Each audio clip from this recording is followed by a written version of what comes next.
Hey YouTube, it's Morgan, the Mountaineer, here with what I'll call the second to last part of the blending, stoving, and pressing experiment. Today I'm going to get the tobaccos out of the presses, hopefully easily, but we'll start off. If you recall, I made blends, 4 of the same blends, 2 of them I stoved, and then I took 1 unstoved and 1 stoved and put them in the press.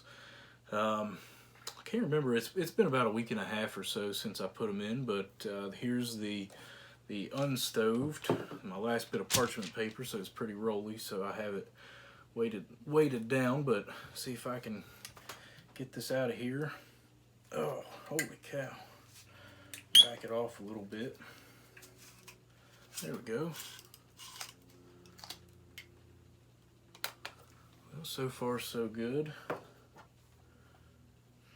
Not really a lot of juices. This is the unstoved, and I wrapped it in parchment paper, or lined the press with parchment paper prior to filling it with tobacco.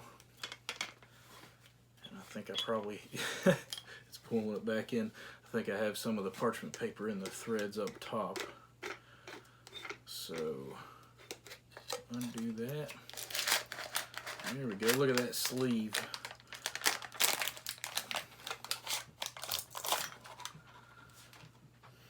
Oh, smells good. A little bit of the tobacco stuck on there. Not too bad. Not really very juicy. You can see that pretty well. That's kind of a good sign. Didn't overpress it. So the moment of truth, boy, that rolls out nicely. A little bit of juices on the outside. Not too bad, just a little bit sticky, but nice little puck. This is, again, I believe it was 2 ounces of tobacco, so pretty good size, very dense, very solid. But there's the end result. The sides have little ripples from the, especially right there from the parchment paper, but it's pretty neat. So it went from that to that, so that's quite a reduction in volume. And now to release the stoved. Oh, end cap's stuck in there a little bit. Same thing, not really much in the way of juices. Let's see.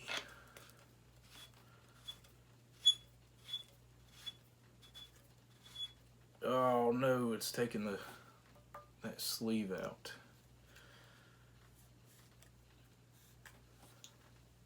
Oh, I guess the parchment paper didn't work very well.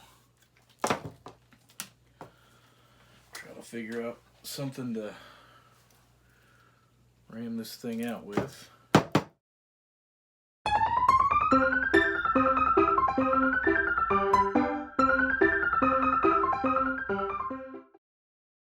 Okay, well that was fun. Got that out. So here we go.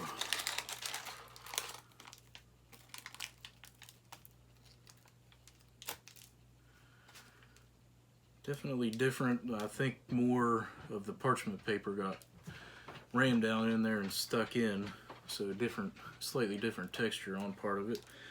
But there's the finished plug there. Again, a very dense plug. Here are the parchment papers for comparison. It looks like this unstoved was a bit juicier. This one just has these couple pretty dark spots and a little bit of stuff, but overall, I don't know if that was just evaporation during the stoving process, but you can see it looks like I must have cranked down a little bit more on the unstoved because it's a little shorter. This is also a frizzy edge, so you can't really, there we go, that's a pretty good edge. Can't really tell, and that could have contributed to the amount of juices squeezed out as well. But there's the finished product, and I think it actually made the unstoved appear darker than the stoved, probably just with the juices and liquids coming to the surface more. So those are the two plugs, and I'm hoping to get to taste testing them very soon. But anyway, please stay tuned, and thanks for tuning in again.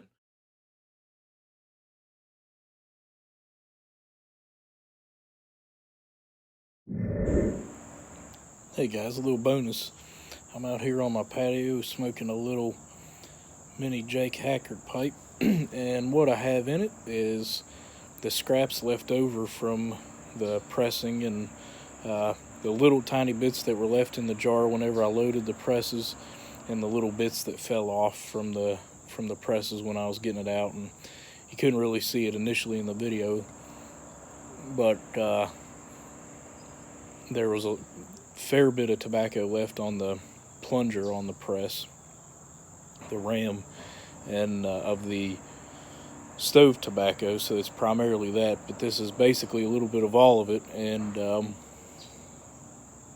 have to say, it's not the best blend I've ever smoked, but not bad. And the surprising part is it really burns well. So I guess I was a little nervous about 25% Perique, 25% Latakia, but really not a bad blend so far. So I'm kind of looking forward to trying all four. I just hope there's enough variation across them that I can tell a difference. But anyway, till next time, bye.